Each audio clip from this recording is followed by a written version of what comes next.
امیر جماعت اسلامی پاکستان سراج الحق نے ملک سے سود نظام کے خاتمے کے فیصلے پر عمل درآمد اور مہنگائی کے خاتمے کے لیے 22 مئی کو اسلام آباد میں احتجاج کا اعلان کر دیا۔ سراج الحق کہتے ہیں کہ شریف برادران آصف علی زرداری اور عمران خان ملک کے قرضے اتارنے کے لیے اپنے اثاثے فروخت کر کے قومی خزانے میں جمع کرائیں۔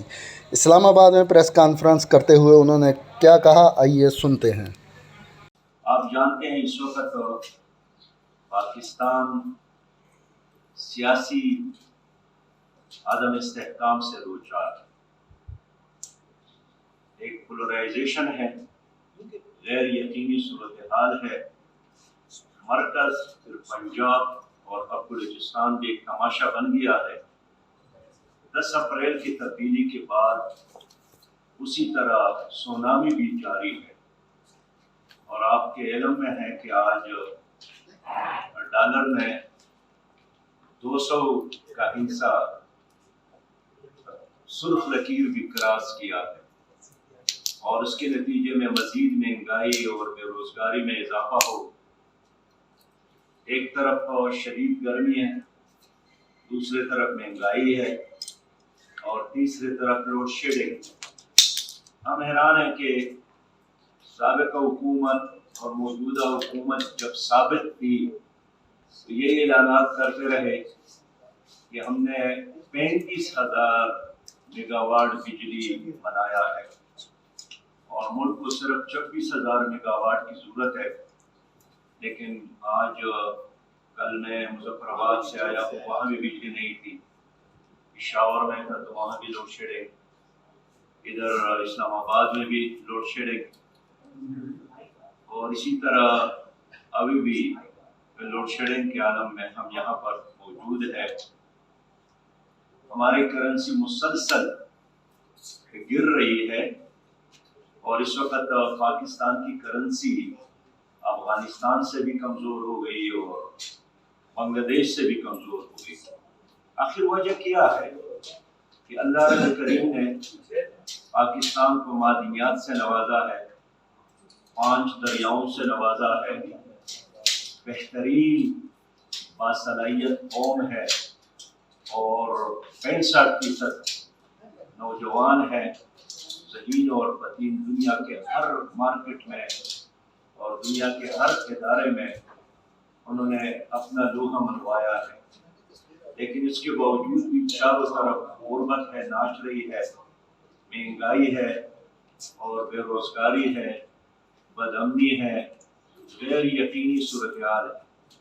ہم سمجھتے ہیں کہ ایک طرف تو ہماری ملک کی جو حکومتیں ہیں، حکمران، جن میں سے اکثریت مافیاز کے نمائندے ہیں، اور لینڈ مافیا، ڈرگ مافیا، آٹا مافیا، پیٹرول مافیا، الیکشن سے پہلے ان پر خرچ کرتے ہیں، اور جب حکومت میں آتے ہیں تو پھر اپنے بینک بیلنس میں اضافہ، اپنے پراپرٹیز میں اضافہ، اپنی شوگر ملز میں اضافہ، اپنے کارخانوں میں اضافہ، اور پھر یہاں سے جمع کر کے باہر کے بینکوں میں چھپا کے رکھتے ہیں۔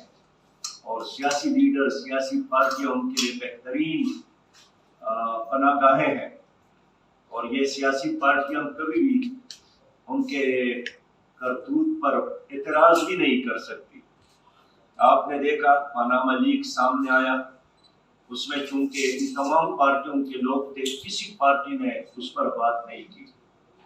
پنڈورا پیپر سامنے آیا، اس میں 700 پاکستانی لوگ تھے جنہوں نے غیر قانونی طور پر جمع کر کے باہر بینکوں میں چھپایا ہے، غیر قانونی کمپنیوں میں چھپایا ہے، لیکن نہ حکمران پارٹی نے اس پر بات کی، پی ٹی آئی نے، نہ پیپلز پارٹی نے بات کی، نہ مسلم لیگ نے بات کی، اس لیے کہ ان تینوں پارٹیوں کے لوگ اس میں شامل۔